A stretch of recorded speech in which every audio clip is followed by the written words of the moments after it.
Welcome, dear students. Today's topic will be on theories of leadership. This is class 3. Let's go to the learning objectives. We are going to know about the meaning of theory, evolution of leadership theories, that is the timeline, trait theories, and behavioral theories. What is the meaning of theory? A scientifically acceptable principle or body of principles, those which explain phenomena. ಅಂದರೆ ವೈಜ್ಞಾನಿಕವಾಗಿ ಸ್ವೀಕಾರಾರ್ಹ ತತ್ವ ಅಥವಾ ತತ್ವಗಳ ದೇಹ ವಿದ್ಯಮಾನಗಳನ್ನು ವಿವರಿಸುವುದೇ ಸಿದ್ಧಾಂತ. Theory and practice are inseparable, so it provides a sound basis for action in future. This is a general example. Dear students, I think you all know about evolution of man. Likewise, let's look at the evolution of leadership theories. Let's give a thought. Are leaders born or made? While we think on these lines, let us look at the timeline of the evolution of leadership theories. It started in late 1800s and early 1900s with the great man theory. Then it moved on to the next half of the century with trait theory studies, then behavioral theory in 1950s onwards. From 1960s, the contingency and situational theories were contributed to this field of study. Later on, we get to know about the transformational leadership and the modern leadership theories. Let's move on to the trait, great man theory. One of the early approaches to understanding leadership was the identification of specific traits the leaders supposedly possessed. It was first proposed by Thomas Carlyle in the mid-1800s. In psychology, a trait is a stable characteristic that potentially lasts throughout one's entire life. Trait means a stable characteristic. ಅದು ವರ್ಷ ಆದಮೇಲೆ ವರ್ಷದ ನಂತರ change ಆಗೋದು ಆ ಥರ ಇರಲ್ಲ. ಒಂದು ಮನುಷ್ಯನ ಜೀವನದಲ್ಲಿ ತಾನು ಸಾಯೋ ಮಟ್ಟ ಆ ಟ್ರೇಟ್, ಆ ಕ್ಯಾರೆಕ್ಟರಿಸ್ಟಿಕ್ ಹಾಗೆ ಉಳ್ಕೊಳ್ಳುತ್ತೆ. Therefore, we have history with extraordinary leaders. What is the rationale behind this theory? It assumes that certain traits produced certain patterns of behavior. Patterns are consistent across different situations. So, personal characteristics of exemplary leaders were emphasized in this research, and the implicit idea was that leaders are born rather than made. Let us look at these examples. Napoleon, Samrat Ashoka, Immadi Pulakeshi, and Bahubali. Bahubali is just an imaginary example. All these come under examples as great men who possessed exemplary qualities which could not be inherited by other common man. Now we move on to the next period of trait theory studies between 1900s to 1950. The studies concentrated on what type of person makes a good leader. Then it sees leadership as heroic act of the individual. This ability to lead is something that people are simply born with, not something that could be developed. A person's unique combination of qualities, personality traits, and personal abilities set him or her up as a great leader and distinguishes from all others. Let us look at this picture. This is the essence of the trait theory. A leader is born but not made. Trait theorists, after those studies, referred to people like Mahatma Gandhi, Indira Gandhi, Margaret Thatcher, Nelson Mandela and described them in terms of the charisma they had, the enthusiasm and courage. Their traits cannot be learned or copied by others. Now we'll look at the characteristics and the description which successful leaders possessed under the trait theories. The first one is the drive or motive. It describes the desire for achievement, ambition, high energy, tenacity and initiative. Next, honesty and integrity. Trustworthy, reliable and openness. Leadership and motivation. These leaders have the desire to exercise influence over others to reach and share goals. Self-confidence, trust in own abilities. And a cognitive ability, they possess intelligence, they are able to integrate and interpret large amount of information. Knowledge of the business, they are aware of the knowledge of the industry, relevant technical matters and business environment. Creativity will be original. It is not that they always depend on 5 minutes craft or YouTube or something to come up with. They use their brains. My dear students, creativity should always be original rather than copying from others. Okay, we will move on to the 8th characteristic, that is flexibility, ability to adapt to needs of followers and requirements of situation. Theories of leadership. We will move on to the behavioral theories, the next following timeline, which was in 1950s. This theory assumed that one can learn to become a good leader because one's actions or deeds defined one's leadership ability, but not on personality traits. But when we saw the previous trait theory, it assumed that the leader is born with specific traits that made him or her a good leader. Students, take down this assignment. You can go through Ohio State and Michigan studies pertaining to theories of leadership. You can note down the points which relates to the trait theories and the behavioral theories. If you find any relation, you can make a note of it. We'll move on to Kurt Levin's framework under behavioral theories. In the 1930s, Kurt Lewin, a German-American psychologist, developed a framework based on leadership behavior. He is Kurt Lewin. He proposed 3 types of leaders: autocratic, democratic and laissez-faire. We have gone through these leadership styles in our previous class, that is class 2. You can find the same under this link.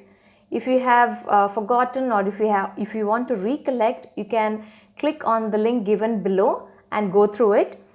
I'll give a brief description here. Look at this picture. You might remember this is the autocratic style. Here the leaders make decisions without consulting their teams. This style of leadership is considered appropriate when decisions need to be made quickly and when there is no need for input and when team agreement isn't necessary for a successful outcome. We'll move on to the next picture. Can you identify? This is the democratic style. This style allows the team to provide input before making a decision, although the degree of input can vary from one leader to the other. This style is important when team agreement matters, but it can be difficult to manage when there's a lot of different perspectives and ideas. Can you identify this? He who leads least leads best. This is the laissez-faire leadership style. This leadership style doesn't interfere.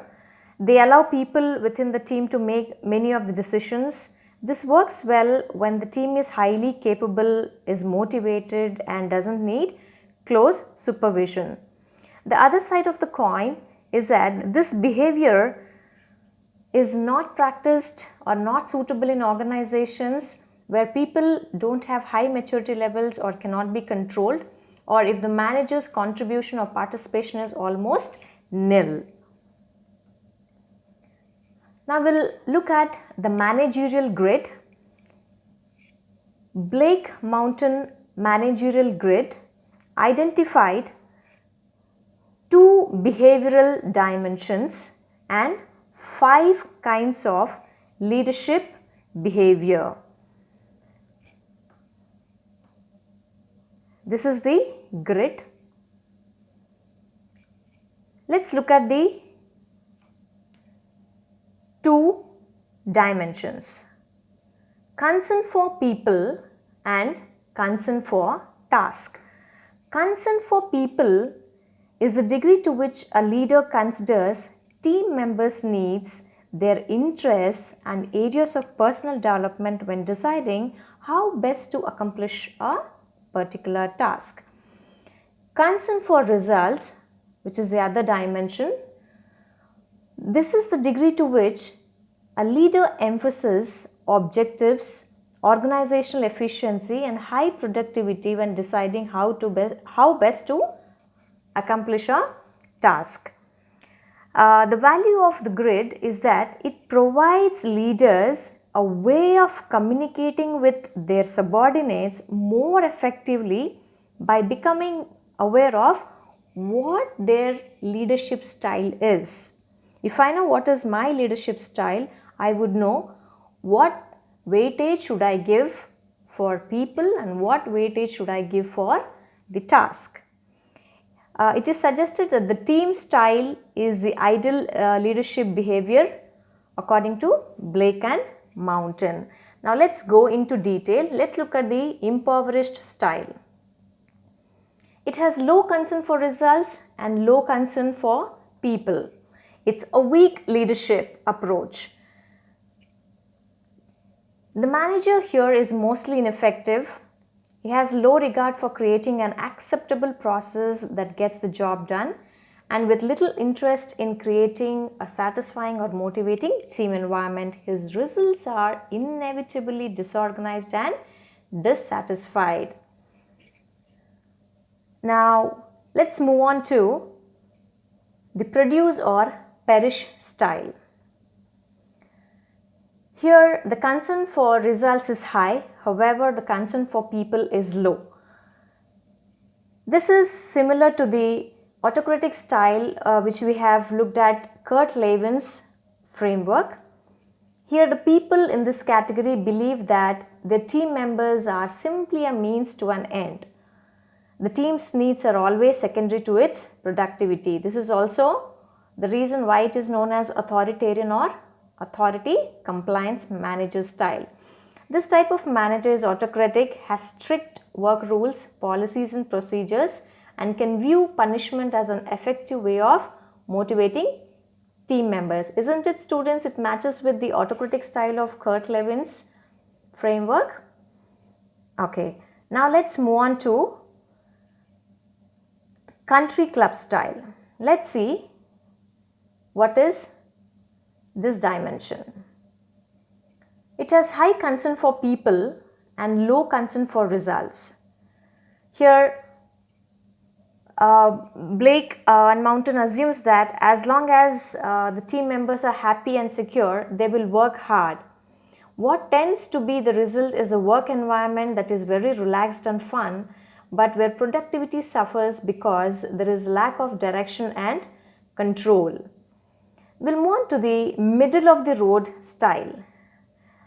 Let's see why this name is so different.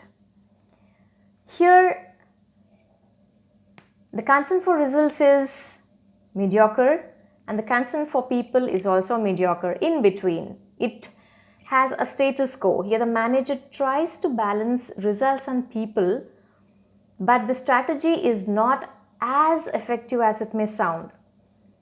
The result is that his team will likely deliver only mediocre performance. Through continual compromise, this leader fails to inspire high performance and also fails to meet people's needs fully. Now we'll look at this grid, the team style. According to this style, the concern for production and concern for people is very, very high. It reflects a leader who is passionate about his work and who does the best he can for the people he works with. This style combines a high concern for an involvement in the group with a strong, well-organized and communicated focus on achieving the task. Blake and Mountain saw this as the ideal behavioral approach. Leaders who behave like this manage to blend concern for both people and organizational aims by using a collaborative teamwork approach. This involves considerable dialogue that enables the development of a shared motivation, not imposed, not by force, so that organizational goals are achieved. The style normally requires that followers are suitably mature and skilled for a high level of involvement. This style is difficult to use and may be inadvisable when leading inexperienced people to produce challenging and critical results, that too in a new or strained situation. Look at this cartoon, look at the dialogues. If one happens to adopt the high people, high task orientation, then someone would come and ask, I wish I had employees like you. You're perfect. What's the secret? The secret is in adopting the team style, because with the team style, employees get engaged, and any engaged employee workforce is a fulfilled employee workforce. Here the team managers prioritize both the organization's production needs and the people's needs. They do this by making sure that the team members understand the organization's purpose and by involving them in determining production needs. When people are committed to and have a stake in the organization's success, their needs and production needs coincide. This creates an environment based on trust and respect, which leads to high satisfaction, motivation and excellent results. Dear students, let's summarize what we have gone through so far. We have gone through the evolution of theories of leadership, but we are covering only two theories, that is the trait theories and behavioral theories. Under Great Man theory, trait theory timeline, here the theory defines leaders are born and are not created. This ability to lead is something that people are simply born with, not something that could be developed. Next we move on to the behavioral theory. The first one being Levin's framework.